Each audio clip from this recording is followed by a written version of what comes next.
Guys, kanang kinani ba? Nobody knows the real story of the world because in my own wondering, I saw many amazing things. Kinani mo gani guys? Na ako yung experience ba?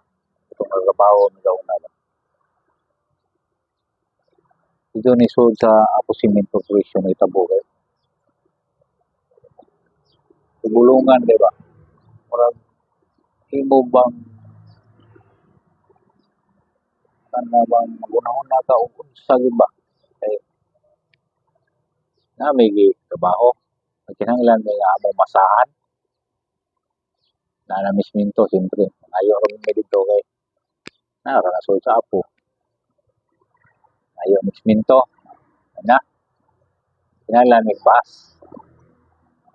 Yan na itong among kauban na ato ka magkuha og bus dito sa quarry. Kaya akong na-imagine ba? Guys, ang quarry, pang taas kanang pinatas ang poste sa kurente guys. Mo na imagine na mga butang na dito, itapan na dito sa habog sa yang sa pangpang. Hindi nila makita sa babaw.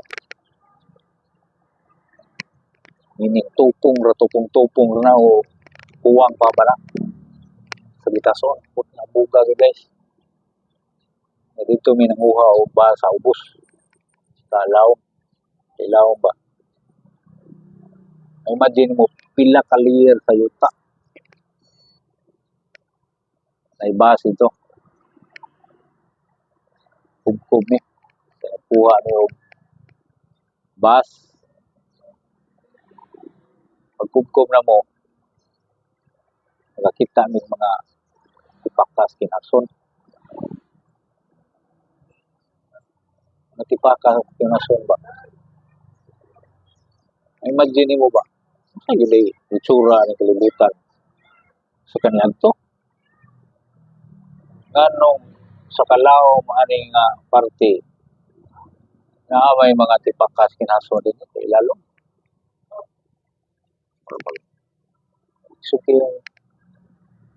Suking imagine nun ba?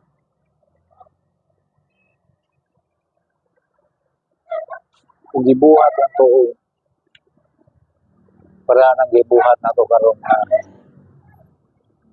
kubo ng bukid na utang dito sa reclamation area. Na nag-reclaim ta. Una na. So, imagine pa kanyan to dahil na rin ang mga equipment din na mga kubo ng buto ni balik dito sa buwan. Pero kuha mo ba nga tingali taboy na nga na inatrap dito nga mga shell tabon kuha lang yuta nga tabunan tong dagat may posibilidad nga ng mga shell o unsa diya mga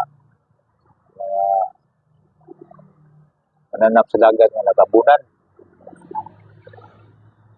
Kira na, inanagay. Natural, matrap ang ginawang ba. Nagbunan, pagdahap sa yuta. Pero sa kanyan itong panahon ba, nalagay mga equipment nga inana nga nagbuhat sa inana ba na mong natabunan to katong nga ipakas kinason dito sa ilawom sa yuta. Dili lang ingon nga nipis ra kayo nga layer sa yuta. Yung bagdaa. Imagine na ako na kanang pinaka sa ang puste ko, tapan na dito sa pangpang. Di na namin makita ang tumoy na o adto ka manukad pagtanaw sa ibabaw. Imagine lang nimo ba nga sa Calao kung sa jud kay itsura sa kalibutan kani adto. Yung sa makatuo nga na mga equipment karon para earth moving kanayo ang mga dump truck, backhoe, bulldozer, piloder. Lalo din na sa unang panahon na pwede na to i-conclude nga yung mga anak na may tabo yung mga anak nga na-trap lang to siya dito. Wala man. Murag, imagine yun mo mga sa ka din ang kalibutan sa kaniadto. Anong naamay mga kinason nga na-trap dito sa ilaw sa ano, yuta. Kinason gid guys. Kita nimo. Pero dili na siya buhi. Natipaka lang ba. Pero kuha gid. Namang dili siya ingon nga hindi mo ikapo madugmok ba. Kasi siya. Tama sila giingon sa kanang mga fusilized things. Ano ba na deposit lang dito ba niya? Hindi mo na siyang ikap mabuak sa sila mabungkag. Pero kato dili man. Pinasong yun siya. Kanang magikan di sa dagat ba niya? Utang dito. So, ang mutana niya ba? Yung sa to pag yun sa to nga napunta sila dito. Kanang una-una ka siguro niyo din. Nanood sa wala na ba? Ay imagine na to ba nga kung sa gidahay. Kung sa gidahay ang itsura sa kalibutan sa kanya to. So wala pa ta. Wala na, no? Ora na guys. Ako i-share ninyo mga mga bulungan sa kalibutan.